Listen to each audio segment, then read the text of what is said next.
안녕하십니까. 손에 잡히는 경제 플러스 박종호입니다. 지난 1년 사이 쉬고 있는 20대 청년이 늘었습니다.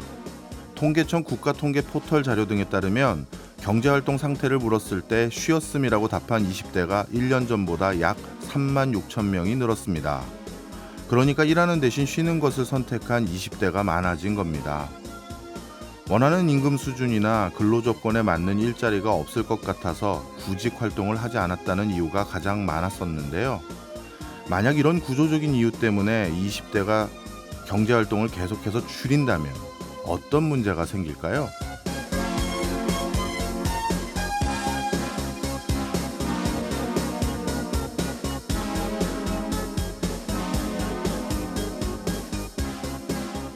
우선 경제적 손실이 발생합니다. 청년 본인과 가족에게 경제적 손실이 장기적으로 발생할 수 있는데요.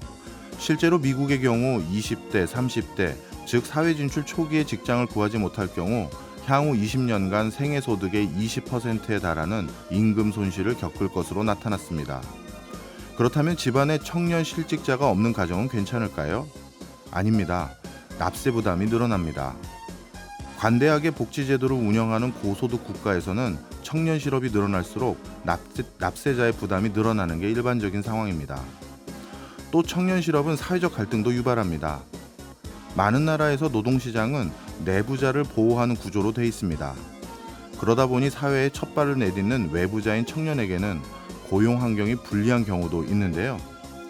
당연히 내부자인 기성세대와 외부자인 청년 세대 간의 갈등이 생길 수 있겠죠.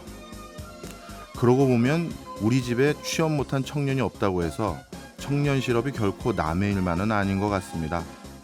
6월 19일 월요일 박종호의 손에 잡히는 경제 플러스 광고 듣고 시작합니다. 주식시장의 흐름을 알아보는 증시 열렸다 시간입니다. 오늘도 86번가 정광우 대표와 함께합니다. 어서 오세요. 네, 안녕하십니까. 먼저 우리 증시 어떻게 시작했는지부터 살펴볼까요? 네, 우리 증시는 지금 약세를 보이고 있습니다. 지난주 금요일에 미국 증시가 이제 만기일 영향 그리고 또 몇몇 연준 위원들의 매파적인 발언으로 인하여서 하락 마감을 했었는데요. 그 영향을 우리 증시도 받고 있는 모습입니다. 그래서 코스피는 0.8%, 코스닥은 0.3%가량 하락하고 있습니다. 네.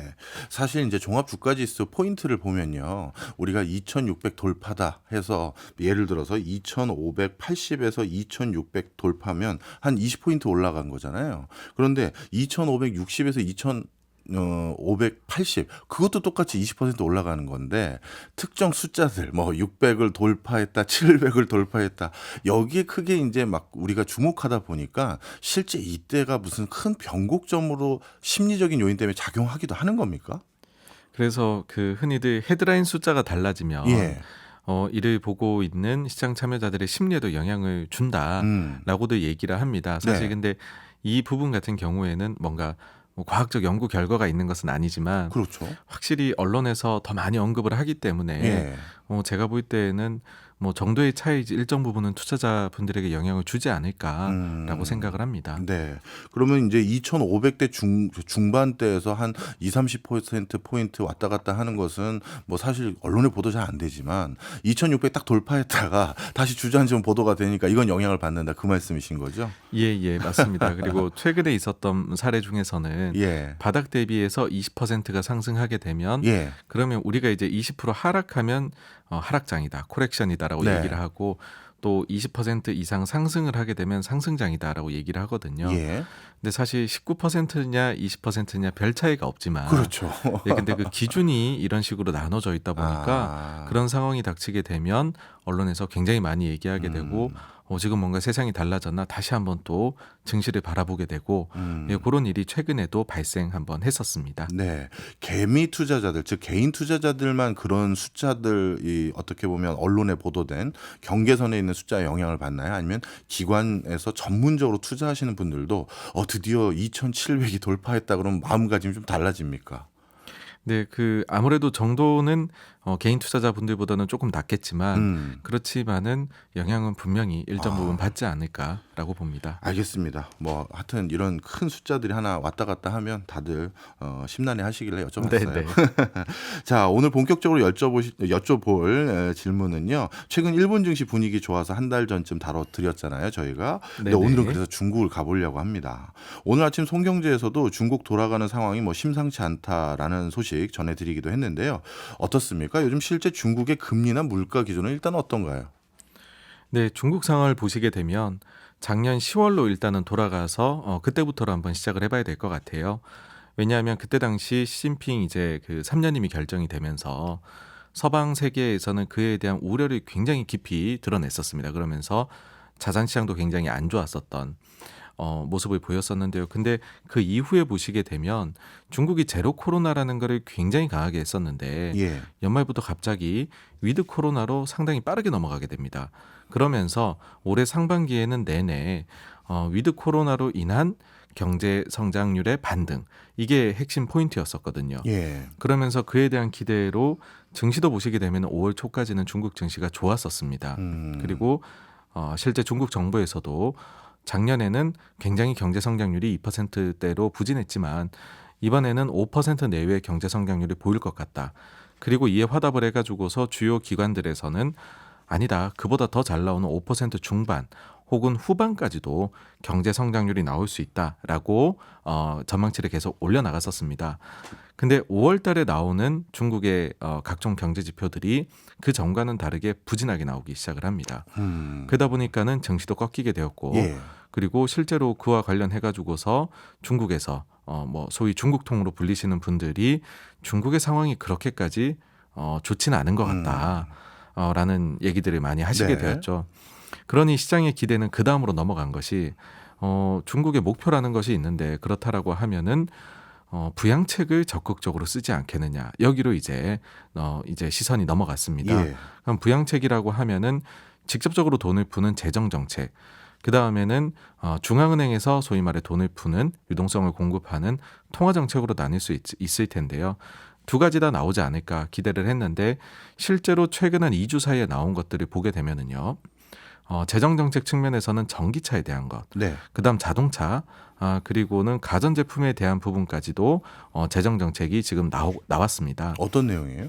네, 가령 예를 들면은 전기차 관련해서는 취득할 때의 보조금, 취득세 관련해 가지고 보조금을 지급하던 것이 원래는 올해 만료가 돼야 되는데 그거를 이제 5년 추가로 연장을 해주기로 결정을 했고요. 예. 그 다음에 전기차라든지 이제 자동차라든지 아니면은 가전제품의 경우에는 과거에도 보시게 되면 중국이 더 고효율의, 그러니까 에너지를 절감할 수 있는 그런 제품을 사용하게 되면 보조금을 줬던 경우들이 몇 번 있거든요. 이번에도 그와 같은 조치가 내려졌습니다. 네. 그리고 나아가서는 통화정책 관련해서는 지금 금리를 일단은 초단기 금리 7일짜리 금리와 더불어 가지고서 단기 유동성 지원 창구, 그 다음에 중기 유동성 지원 창구까지도 지금 10bp 인하를 했고요. 그 다음에 이번 주에 있을 뭐 중국의 사실상의 기준금리라고 불리우는 LPR 대출우대 금리도 네. 최소한 10bp의 인하가 있지 않겠느냐. 예. 이고 다만 이제 시장의 기대는 그 앞에 있는 것들을 10bp 인하를 했으니까 요거는 좀 더 크게 15에서 20bp, 그러니까 0.15에서 0.2%까지도 인하할 수 있는 것 아니냐, 그런 기대감을 시장은 지금 현재 가지고 있습니다. 즉 이제 리오프닝에 대한 기대를 많이 가졌다가 네. 실물 경제가 좀 올라오는 것 같다니 다시 또 좀 주춤하자. 그러면 그동안 멈췄었던 부양책이 강하게 나오지 않겠느냐. 실제로 지금 금리 인하의 경우에는 이거는 10개월 만에 나오는 거거든요. 예. 그러니까 리오프닝을 결정하고서는 사실 중국 정부에서는 별다른 정책은 펼치지 않고 시장에서 알아서 리오프닝에 따른 반등 효과가 어떻게 진행되는지를 굉장히 참을성 있게 지켜봐왔다. 그러다가 좀 둔화되는 모습이 나오니까 곧바로 지원책이 나왔다. 그렇게로 평가 내리고 있는 것 같습니다. 네. 중국 내부에서도 금리 기조와 여러 가지 정책적인 분위기가 달라진 걸 보니까 실제 금융 전문가의 중국 통들만 의견이 그런 게 아니라 실제 경제가 어려운 것 같아요. 그러면 어려운 원인이 좀 있겠죠. 뭐라고들 분석을 하고 있습니까? 네, 아무래도 지금 중국이 원래는 코로나로 인한 그 제로 코로나로 인한 그 영향만으로 경제가 안 좋은 것 아니냐. 그렇게 여겼던 분들이 많은데 네. 알고 보면은 뭐 청년 실업의 문제라든지 아니면 부동산의 문제라든지 꽤나 구조적인 요인들도 동시에 지금 발현이 되고 있는 것 같다라는 것이죠. 그리고 또 좀 나아가서는 사실 중국의 리오프닝과 동시에 상반기에 보시면은 미국에서는 실리콘밸리 은행 사태라든지 이런 게 있었습니다. 그래서 오히려 미국의 경기는 작년까지는 좋았는데 올해는 많이 꺾여 내려오고 있거든요. 그러다 보니 중국 입장에서는 주요 수출처인 미국의 경기가 또 좀 꺾여 내려오는 것이 중국 기업들의 좀 반등을 제약하는 그런 요인으로 작용하고 있는 것으로 보입니다. 그렇다면 이거는 단기적으로 부양으로 해결될 수 있는 여지 같지는 않은데 그러면 굉장히 구조적이고 장기적인 어떤 흐름으로 귀결될 수 있는 요소인데 증시는 이런 전반적인 현상을 어떻게 반영하고 있습니까? 네, 그래서 증시 이제 자산 시장에서도 조심스럽게 바라보고 있습니다. 그러니까 말씀해 주신 대로 이것이 과연 단순히 돈을 푼다고 해결될 네. 문제이냐 아니면은 장기적으로 끌고 갈 문제이냐인데 일단은 중국의 경우 보시게 되면 각종 부양책을 펼치기에 아주 좋은 환경을 갖추고는 있습니다. 음. 그러니까는 어떤 거냐 하면은 지금 서구 세계는 금리 인하라든지 유동성 공급 정책을 펼치게 되면 인플레이션이 너무 높기 때문에 다시 인플레 심리를 자극하지 않을까라는 우려를 하잖아요. 예. 근데 중국은 이렇게 부양책을 강하게 펼친다라고 하더라도 가령 지금 소비자 물가 지수가 전월 대비가 아니고요. 예. 전년 동기 대비 숫자가 0.1%, 0.2%요 정도밖에 안 나오고 있거든요. 오. 그리고 생산자 물가의 경우에는 마이너스 3.5%, 마이너스 4.6% 이렇게 나오고 있습니다. 그래요? 네, 그래서 오히려 디플레이션을 우려할 정도의 인플레이션 숫자이기 때문에 예. 부양책을 쓰기에 너무나도 부담이 없다. 혹은 오히려 나가서는 좀 대범한 수준의 부양책까지도 나올 수 있지 않겠느냐. 그러다 보니 일단은 부양책이 나와가지고서 그것이 경제에 실제 어떤 영향을 어느 정도 긍정적 영향을 주는지를 한번 살펴보고 네. 그 이후에도 구조적인 요인이 계속해서 지그시 누르고 있다라고 하면 아마 제가 볼 때는 그때 가서 투자자들의 마음이 또 좀 부정적으로 변할 요소이지 않을까 이고 지금 당장은 부양책에 대한 기대감들을 그래서 좀 긍정적인 생각을 더 많이 가지고 있는 것 같습니다. 네. 이렇게 물가가 안정적인 기조가 있으니까 부양책은 어떻게 보면 향후에 확실한 수준으로 나올 것 같은데 그러면 증시에서도 그런 기대감들 때문에 당분간은 중국 증시도 좀 올라가는 기조가 계속 목격될 거로 보이십니까? 어떻습니까?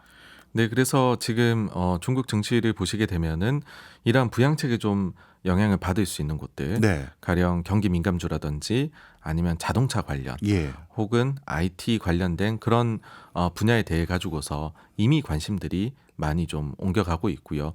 그 주식들이 얘기가 나올 때마다 좀 반등세를 보이면서 최근에 중국 증시 약세를 다시 좀 방향을 돌리고 있는 그런 상황입니다. 근데 중국의 전반적인 경제는 부동산을 빼고는 사실 말하기가 어려운데 부동산 관련 주식들은 뭐 큰 변화가 없나요? 어떻습니까? 네, 그 부분이 중국의 아킬레스건이고 예. 가장 그 이제 이제 정책을 펼치는 데 대해서 어려움을 겪는 부분이다라고 생각을 합니다. 예. 그러니까 부동산이 현실적으로는 경기 부양 효과가 제일 큰데 예. 그 부분을 건드리자니 또다시 부동산 쪽에서의 버블을 키우는 것만 같고 그러니까 진퇴양난인 거죠. 예. 지금 당장을 위해서는 해야 되는데 먼 미래를 바라보면은 구조조정을 오히려 해야 되는 입장이거든요. 그래서 중국 쪽에서도 뭔가 부양책이 나온다 하더라도 과거 대비해 가지고서는 과거 같으면 이런 정책이 나오면은 부동산 관련된 주식들도 크게 영향을 받았었거든요. 예. 근데 최근에는 그런 구조적인 요인도 계속해서 부각이 되고 있기 때문에 상대적으로 그 강도는 약해졌다. 그렇게로 지금 보여지고요. 향후에도 중국 정부는 이 부분에 있어 가지고서는 계속 이제 부담이 있기 때문에 가다서다를 반복하면서 그러니까 너무 과감하게 풀어주지도 않고요. 그렇다고 해서 또 좀 문제 있을 때 그거를 내버려 두지 않고 소규모 부양책이 끊임없이 나오는 그런 식으로 부동산 관련해 가지고서는 끌고 가지 않을까라고 예. 예상이 됩니다. 네. 말씀 듣고 보니까 이제 중국의 여러 산업들 중에서 자동차 뭐 그다음에 가전, 경기 민감주 등은 경기 부양 효과로 인해서 어느 정도 관심이 높아지고 있으나 부동산에 대해서는 좀 더 조심스러운 접근을 하다 보니까 주가에도 큰 아직 반등이나 움직임은 없다. 이렇게 정리가 될 수 있을 것 같습니다. 같습니다. 자, 그런데 이렇게 중국의 산업군에 변화가 생기면 당연히 예전부터 교류협력 많이 하고 있는 우리 한국에도 큰 영향을 미쳤던 게 사실인데요. 네네. 요즘은 이게 큰 영향을 미치냐라는 질문에 오히려 의구심마저도 있어요. 이제 진짜 산업 관계들이 많이 단절돼 가고 있는 분위기고, 특히 최근에는 주중 한국 대사 또 주한 중국 대사를 서로 둘러싸며 뭐 오가는 여러 가지 말들도 심상치 않고요. 어떻습니까? 이런 중국의 경기 변화는 지금 한국 증시나 우리에게는 어떤 영향을 미칠까요? 저는 두 가지 측면이 있다라고 생각을 합니다. 일단 첫 번째는 외교 그 자체의 문제인데 사실 우리가 독단적으로 결정을 할 수 있는 것은 아니고 현재 패권 경쟁이 벌어지면서 글로벌 공급망의 재편이 빠르게 일어나고 있지 않습니까? 그러다 보니까는 우리 입장에서도 이제 뭐 협력할 건 협력하고 가령 예를 들면은 중국 쪽에 추가로 반도체 장비들이 반입하는 거에 대해서 그 기간을 원래는 1년 정도만 유예를 줬었는데 추가 1년 혹은 무기한으로 이제 유예를 해달라고 미국 측에 우리가 요청을 한 거잖아요. 그런 쪽을 보게 되면은 우리가 여전히 중국하고 협력에 대해 가지고서 끈을 놓지 않고 있다는 네. 거고, 반대로 또 워낙 미국이 강하게 나가다 보니까는 우리가 좀 중국하고 단절되는 그런 부분들도 존재를 합니다. 근데 그런 부분은 글로벌 전체적인 전략적 측면에서 돌아가는 거라서 가령 예를 들면 우리의 물줄기가 바뀐다라고 할 수 있는데 2차 전지를 예로 들어보면은요. 2차 전지를 우리가 많이 만들어서 수출을 하게 됨으로 인해 가지고서 수출을 많이 받아서 유럽이나 뭐 미국 쪽으로의 수출은 많이 증가를 했거든요. 예. 반대로 그 광물에 있어 가지고서는 중국 쪽에서 대단히 의존을 하다 보니 예. 예전에 비해서 중국 쪽에서의 수입은 많이 증가를 한 거죠. IT의 경우에는 어떠냐 하면은 이제 베트남이나 이런 쪽으로 공장이 계속 늘려나가고 있었잖아요. 그러다 보니 예전 같으면은 뭐 이제 핸드폰이나 이런 쪽에 가전 쪽에 경기가 좋아진다 그러면 중국 쪽 수출이 늘어나는데 예. 오히려 지금은 베트남 쪽으로 가버리게 되는 거죠. 그래서 물줄기가 많이 변화하고 있는 거고 우리가 단순히 대중 쪽에서의 수출입 데이터만 가지고 파악하기에는 그걸로 우리의 수출 경쟁력이나 수출입 데이터를 파악하기에는 최근 몇 년 사이에 너무 많은 게 바뀌었다라고 네. 저는 생각을 합니다. 그래서 너무 그 부분에 대해서 우려를 할 필요는 없지 않나라는 거고요. 또 다른 한 가지를 생각을 해보면은 저는 트럼프 때가 생각이 나더라고요. 예. 트럼프 때에 중국에 대해 가지고서 때리기가 대단히 심했잖아요. 그렇죠. 임기 1, 2년 차 때는 굉장히 많이 때렸거든요. 그랬다가 3년 차 때는 갑자기 대화를 하기 시작하고 4년 차, 즉 본인의 재선이 달려있던 해에는 1월 달에 1차 무역 합의에 이르게 됩니다. 예. 그러니까는 문제를 일으켰다가 본인이 해결사가 돼서 합의까지 이르는, 근데 미국한테 유리한 것 같이 나오는 고유 관세를 매겼잖아요.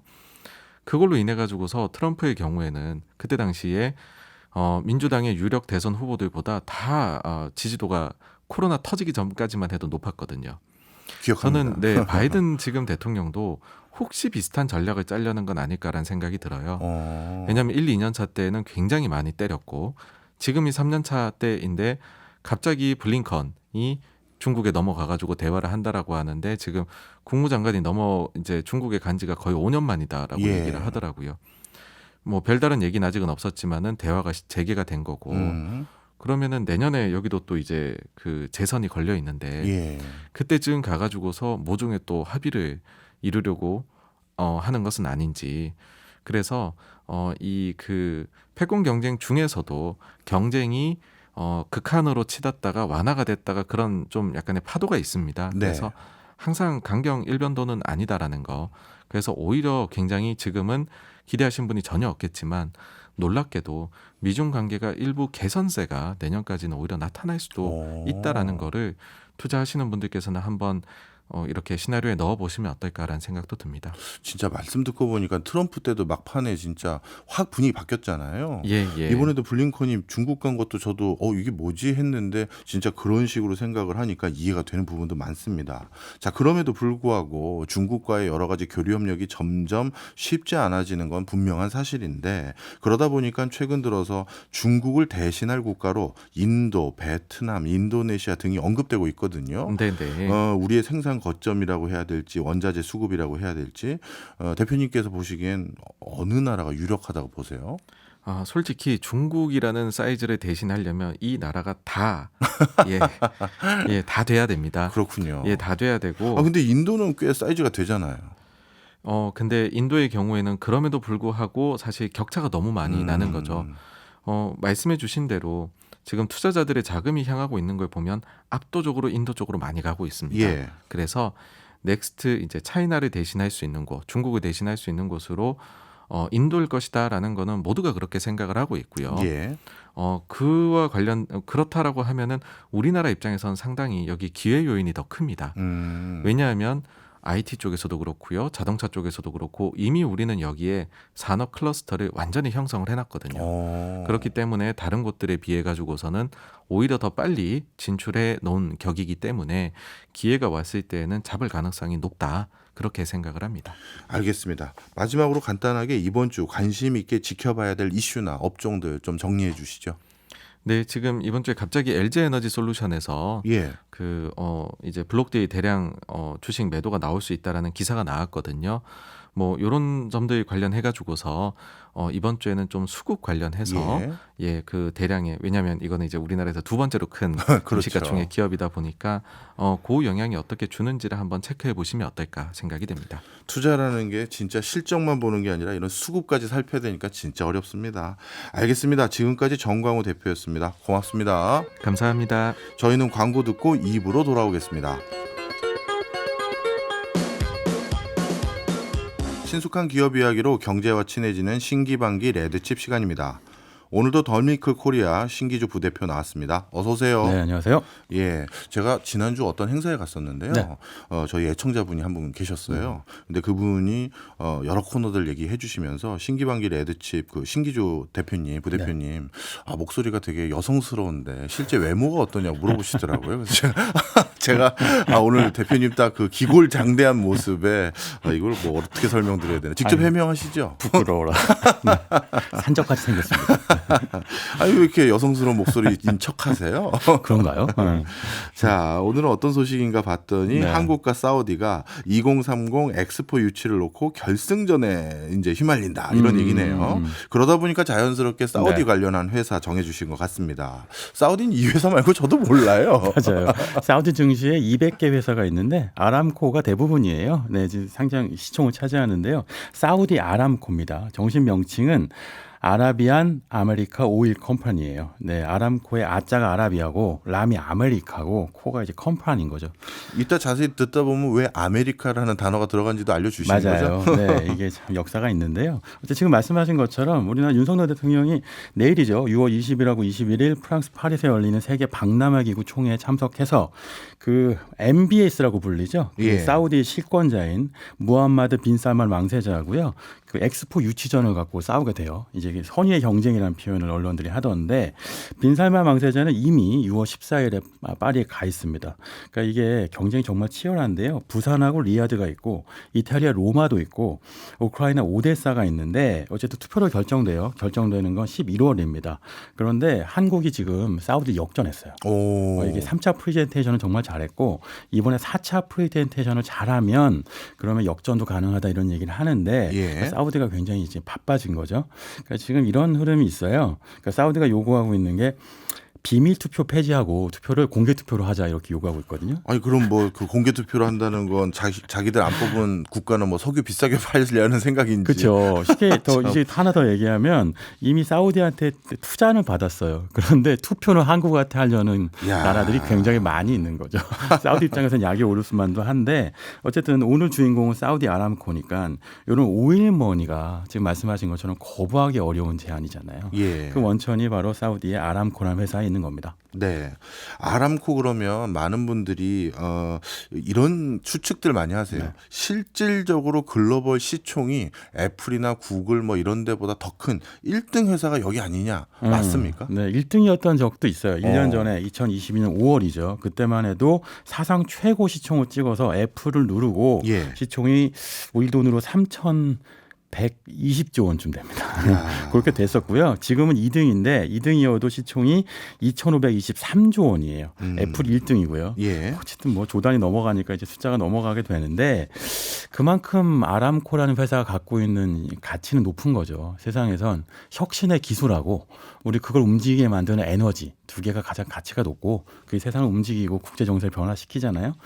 그러니까 아람코 그 설립한 거는 그 1933년인데 예. 따져 보니까 딱 올해가 90주년 됐어요. 그러니까 거의 100년 된 건데 소유주는 사실상 MBS 이제 빈살만 왕세자를 비롯한 사우디 왕가가 갖고 있습니다. 그런데 아까 잠깐 말씀 주신 것처럼 시작은요 네. 미국 회사였어요. 어. 그러니까 이제 사우디는 이제 석유가 발견되긴 했는데 채굴을 할 수 있는 자본도 없고 기술도 없었잖아요. 예. 그러니까 땅은 우리 건데 니네가 땅에서 땅을 파갖고 석유를 가져가라고 미국 회사한테 채굴 허가권을 줍니다. 일종의 합작 회사를 차린 거군요. 맞아요. 그래갖고 스탠다드 오일, 엑선 모빌, 텍사코 이렇게 미국계 빅4가 아람코 지분 100%를 소유하게 됐는데 그리고 이제 지금 뭐 세븐 시스터스라는 표현 아직도 있는데 네. 엑선 모빌, 쉘, 쉐브론, 뭐 토털 에너지, 애니 이런 회사들이 여전히 아람코 지분을 20세기 중반까지 갖고 있었죠. 예. 그러니까 지금 아람코를 지배하는 자가 세계 석유 시장을 지배한다 이런 얘기가 있었는데 이제 지금 말씀드린 것처럼 지금은 사우디가 갖고 있는 거죠. 심지어 이제 파이프라인도 개발했고요. 그래서 사우디의 이 석유 역사는 아람코의 역사하고 동일하다고 볼 수 있죠. 네. 그러면 뭐라고 말씀드렸어요? 세븐 시스터즈. 네. 이 세븐 시스터즈가 아직도 아람코 지분의 상당히 많은 부분을 가지고 있나요? 그게 1970년대 확 바뀌게 되는데요. 예. 지금은 결론부터 말씀드리면 사우디 정부, 정확하게 사우디 왕가가 다 갖고 있어요. 다 갖고 있습니다. 개인 회사가 돼버렸군요. 그렇죠. 왕가 회사, 로열 사우디 주식회사 예. 이렇게 되는 건데 이게 역사가 있어요. 역사 배경은 오일 쇼크인데요. 1960년대하고 70년대에 우리도 왜 오일 쇼크, 석유 파동 이런 기억이 있잖아요. 그러니까 석유값이 정말 비싸졌다 이런 게 있는데 그 원인이 말하자면 이스라엘하고 중동이 벌인 전쟁이잖아요. 이 두 차례 전쟁, 특히 3차, 4차 중동 전쟁 때 이스라엘 자꾸 밀리니까 도저히 안 되니까 사우디를 비롯한 오펙 회원국들이 감산을 하려고 하죠. 석유를 안 팔아. 그래갖고 말하자면 자원을 무기화하려고 합니다. 근데 이때 등장했던 주요한 인물이 아람코의 어떤 설립과 그리고 이제 발전의 핵심 역할을 한 인물인데 사우디의 전설적인 석유부 장관인 그 아마라드 자키 야만이라는 인물이에요. 네. 야만이는 정말 석유 역사 굉장히 중요한 인물이잖아요. 그럼요. 이 인물이 결국은 아람코를 설립하고 이걸 국유화하는 데가 성공하는데 여기서 굉장히 중요한 전략을 만들어내요. 뭐냐면 처음에 오펙들은 이스라엘 전쟁을 돕는 국가한테는 석유 안 팔어였어요. 예. 이 쉽게 얘기하면 다 같이 죽자인 거죠. 근데 무슨 얘기냐면 안 팔면 못 사는 쪽도 손해지만 파는 쪽도 물건을 못 파니까 힘들어지잖아요. 그렇네요. 그런데 이제 야만이가 뭐라고 하냐면 안 파는 게 아니라 감산을 합니다. 조금만 팔게. 그러니까 사는 쪽은 더 약이 오르고 가격이 오르고 파는 쪽은 점점 더 비싸게 팔게 되는 거예요. 예. 다 같이 죽자 해서 너 죽고 나 살자 이렇게 되는 거죠. 이렇게 돼서 이제 말 아람코의 어떤 기본 틀이 만들어지게 됩니다. 예. 아랍인 특유의 그 상인 정신을 발휘한 거네요. 그 아랍 상인 정말 대단하죠. 그러니까 지금 말씀하신 것처럼 그 과정에서요, 그 사우디 그리고 아람코가 같은 아랍권 내 산유국인 이란도 죽여버려요. 예. 이게 어떻게 되는 거냐면요. 당시에 이란은 지금은 혁명 정부지만 당시엔 왕조였잖아요. 이란 예. 제국이라고 불리는 팔레비 왕조였는데 팔레비 왕조는 경제를 굉장히 잘 이끌었다는 평가를 받아요. 60년대까지만 해도. 그래서 1974년도에 테헤란 아시안 게임까지 열 정도로 흥청망청했는데 그 다음부터 말하자면 기름을 벌어들인 수익을 배분을 잘못해서 안에서 좀 문제가 생깁니다. 그래갖고 말하자면 기름을 더 비싸게 팔아야 된다는 요구가 생기게 되고요. 이게 이른바 이란은 계속 감산을 하겠다는 얘기를 하게 돼요. 네. 근데 아시다시피 1970년대 미국은 지금과 되게 닮아 있잖아요. 말하자면 당시 인플레이션으로 굉장히 고통받을 때니까 감산을 하겠다는 이란 때문에 화가 난 거죠. 네. 그래갖고 이란을 버리고 사우디를 선택하게 됩니다. 근데 당시에 사우디는 아까 말씀드린 것처럼 처음에 감산으로 전략을 짰다가 미국하고 싹 손을 잡고 그리고 미국 회사로부터 아람코의 지분을 싹 다 가져온 다음부터는 예. 증산으로 싹 태도를 바꿔요. 그러니까 전략을 정말 잘 쓴 거죠. 그 바람에 한 발 늦은 이란만 미국의 버림을 받고 그때 혁명이 일어나게 되고요. 네. 그게 1979년도에 일어났던 혁명 때문에 또 2차 석유 파동이 일어나잖아요. 그러니까 아람코의 역사하고 사우디 역사 이런 것들은 지금 설명드린 것처럼 중동 역사하고 뗄 수 없죠. 결과적으로 사우디는 미국의 최고 우방이 되고 아람코의 지분 100%도 가져와서 네. 꼭 먹고 알 먹고가 됩니다. 아, 그렇군요. 근데 전반적으로 아람코 뭐 실적이 올랐다, 아람코가 매출이 많이 올랐다 그러면 이게 사실 우리에게는 긍정적인 시그널이 아닌 게 네. 결국 석유 가격 비싸져서 매출 오른 거니까 인플레이션 유발 이런 거 생각날 수밖에 없잖아요. 그러니까 우리가 들여오는 돈이 얼마인데 결국 우리 돈 가져가서 실적 올렸다 이렇게 되는 거잖아요. 지금 2022년 지난해 기준으로요. 아람코 실적은 영업이익이요 211조 원인데요. 21년보다 말씀하신 것처럼 46% 증가했습니다. 하하. 덕분에 그 석유 시장에서 차지하는 비중도 12%까지 증가했거든요. 예. 10%에서 12%를 오가는데요. 말씀하신 것처럼 이게 그 우크라이나 전쟁, 원유 가격 상승 이런 걸로 우리 돈을 가져가는 거죠. 근데 여기 하나 더 있는 것은 그 러시아가 이제 유럽으로 석유 또는 가스를 팔지 못하게 되면서 유럽 시장을 개척하는 데 성공해요. 원래 아시아 시장이 이제 그 아람코의 주요 시장이었거든요. 예. 네, 그러면서 이제 아람코가 어디까지 가냐면 배당을 늘립니다. 예. 배당을 늘리는데 주주가 대부분이 사우디 왕가니까 그러니까 왕실한테 이제 배당금을 주는 건데요. 2023년 4분기 한 분기 배당액이 25조 원이에요. 근데 심지어 그걸 3분기보다 4% 늘렸어요. 야. 그리고 여기에 재밌는 포인트가 있는데 주주들한테요. 너무 장사가 잘 되니까 주식 한 주씩 10주 갖고 있는 분들한테 한 주를 공짜로 무상으로 준다고 해요. 참 네. 부럽다. 사이즈가 다르네요. 네, 네. 사이즈가 다릅니다. 이런 아람코 그럼 상장은 언제 된 겁니까? 이게 이 상장이 굉장히 재밌는 포인트인데 2019년, 그러니까 4년 전에 상장을 했어요. 아까 말씀드린 것처럼 사우디 증권거래소에 상장된 기업 200개 다 합해도 아람코한테 못 가거든요. 그만큼 비중이 큰데 이걸 주도한 인물이 바로 잠깐 말씀드린 무함마드 빈 살만 MBS 왕세자입니다. 네. 그러니까 근데 지분이요. 그러니까 상장을 하면 우리 보통 뭐 대부분 뭐 유통 거래를 할 거라고 생각되지만 예. 전체 지분의 고작 1.5%만 상장했어요. 1.5%만 지금 현재 상장된 네, 상장되어 거예요? 있고 나머지 대부분은 98.5%는 사우디 왕실 소유입니다. 아까 배당 말씀드렸지만 배당을 이걸 다 가져가게 되는 거죠. 예. 근데 이렇게 이제 상장을 한 이유는 표면적으로는 사우디가 탈석유를 하겠다고 얘기하고 있는 거예요. 예, 예. 그러니까 지금 현재 2025년이 정점이라고 하는데 국제에너지기구에 따르면요.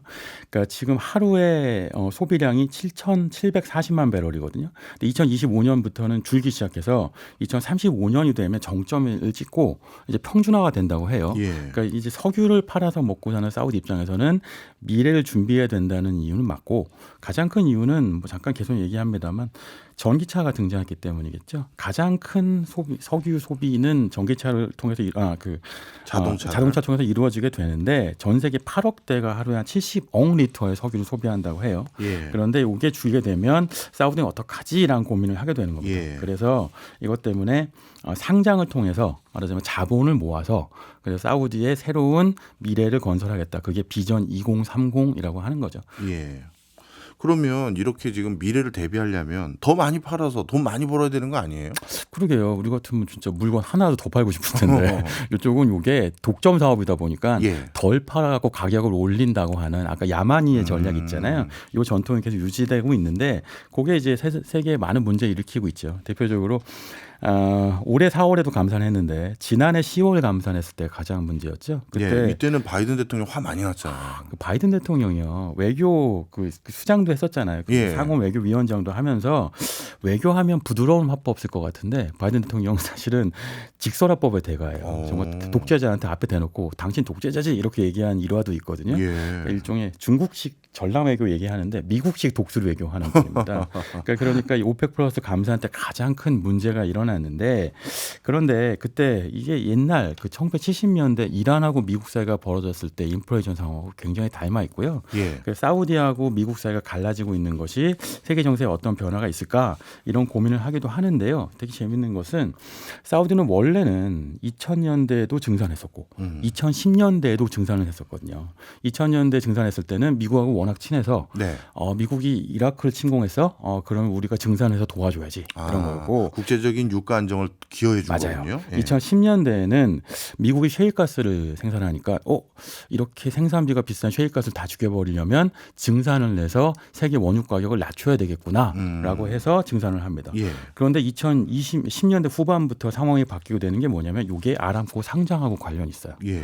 왜냐하면 아람코 상장 지분 1.5%를 상당히 많이 가져간 게 사우디의 부자들하고 중산층이에요. 아. 그러면 이 부자 중산층은 아람코 주가가 올라야 될 거 아니에요. 그렇죠. 그래야 내가 부자가 되는데 예. 아람코 주가가 오르려면 감산을 해야 됩니다. 그래서 감산을 자꾸 하게 되고요. 결국 근데 말씀 아시다시피 MBS의 국내 지지도는 문제가 좀 있고 독재자라는 평가도 받고 있으니까 예. 결국 방법은 아람코 주가를 올려서 국민들 중산층의 주머니를 두둑하게 만들어줘야 하는 이유가 있는 거죠. 아, 그렇군요. 그래서 감산하고도 연결이 되어 있고요. 예. 최근에 그 6월 17일 엊그제였죠. 그 사우디 외무장관하고 이란 수도에서 그 외무장관이 이란 테헤란을 방문해서 그래서 그 사우디하고 이란 관계가 이제 해빙 무드에 접어든다는 얘기가 있었잖아요. 예. 근데 이것도 역시 그러니까 계속적으로 갈등이 있다가 아람코 주가를 올리려면 그러면 사우디하고 이란의 어떤 그 군사적 긴장을 해소해야 될 필요가 있거든요. 예. 그래갖고 또 역시도 이 문제도 아람코 주가하고 관련이 있습니다. 아, 그렇군요. 아람코 그러면 결국 국영 기업이자 왕실 가족 기업인데 이게 계속해서 경쟁력을 유지할 수 있을까요? 이게 정말 그 땅 짚고 헤엄치기라는 표현 있잖아요. 예. 아람코는 땅 짚고 기름 파기여서 거대한 유전에 대한 독점권을 갖고 있는데 대표적으로 세계 1위 유전인 가와르 유전이 있고요. 네. 또 하나는 해상 유전인 사파니아 유전이 있습니다. 예. 두 가지 유전에 대한 독점권을 갖고 있는 한 사우디 이 아람코의 경쟁력은 상당한데 이 단적인 숫자를 하나 말씀드리면 예. 아람코의 생산 원가는 배럴당 2.8달러에 불과해요. 근데 다른 정말 북해산 원유나 미국 셰일가스하고는 비교가 안 될 정도인데다가 질도 좋아요. 거의 최고의 초경질주라고 표현되거든요. 이게 있는 한 아람코의 주가는 흔들리지 않고 심지어 시스템을 만들어놨죠. 정유수소까지 다 투자해서 만들어놨기 때문에 경쟁력이 상당하다고 볼 수 있죠. 그렇군요. 북해산 원유냐 뭐 셰일가스 이건 어떤데요? 요거의 경우에는 사실은 원가도 비슷하고 질도 낮고 북해산 원유 지금 생산량도 많이 줄어 있는 상태여서 영국이 순수입국이 됐어요. 아, 원유가. 그래요? 그리고 미국 셰일가스는 아시다시피 질은 뭐 그 정제를 잘 할 수 있는데 비용이 너무 많이 들죠. 이런 것 때문에 사실 사우디 아람코가 땅 짚고 기름 파기를 계속 할 수 있는데 그게 앞으로 한 30년은 이어질 수 있다는 평가를 받고 있습니다. 아, 그렇군요. 그러면 아람코의 경쟁력의 원천은 역시 유전에 대한 독점적인 지위 이게 가장 클 것 같은데. 역시 땅이 최고예요. 그렇군요. 근데 아람코가 우리 한국 정유회사들과 관계가 깊잖아요. 우린 4대 정유회사가 있죠. SK에너지, GX칼텍스, S오일, 현대오일뱅크. 이 4개 회사가 다 아람코하고 관련이 있고 특히 S오일 같은 경우는 지분의 63.5%를 갖고 있어 사실상 아람코 회사죠. 네. 그러니까 정말 한국을 일종의 이제 다운스트림과 업스트림 표현하는데요. 생산하고 판매할 때 다운스트림의 기지로 삼고 있어서 아시아 시장의 전진 기지가 바로 한국입니다. 네. 그런데 엑스포로 이제 경쟁을 하게 됐네요. 그렇군요. 이 아람코가 이렇게 그 어떻게 보면 사우디의 젖줄 역할을 하고 있는데 네. 단순히 엑스포만 바라보는 게 아니라 앞으로 뭐 금융이라든가 뭐 다른 분야 어디 투자한다는 전략 발표가 있었나요? 관광 같은 것들에 대한 관심이 많은데요. 예. 그러니까 정말 금융, 관광 그리고 네온시티라는 도시를 만들어갖고 나라 자체를 새로운 형태의 미래 도시로 국가로 만들겠다고 하는데 대부분 이제 사막이니까요. 근데 그 가장 중요한 전기가 바로 2030년 엑스포 유치예요. 그러니까 리야드를 놓칠 수가 없는 거죠. 그렇군요. 알겠습니다. 오늘 우리에게 의외로 밀접한 아람코 재밌게 배웠습니다. 지금까지 신기주 부대표였습니다. 고맙습니다. 네, 고맙습니다. 지금 듣고 계신 곡은 포지션의 썸머타임입니다. 오늘 폭염주의보가 발효됐다고 하더라고요. 시원하게 여름 이기실 수 있도록 한번 선곡해봤습니다. 저희는 내일 오전 11시 5분에 다시 찾아오겠습니다. 고맙습니다.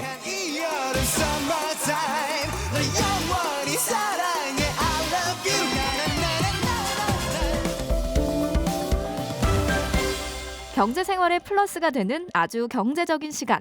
박정우의 손에 잡히는 경제 플러스.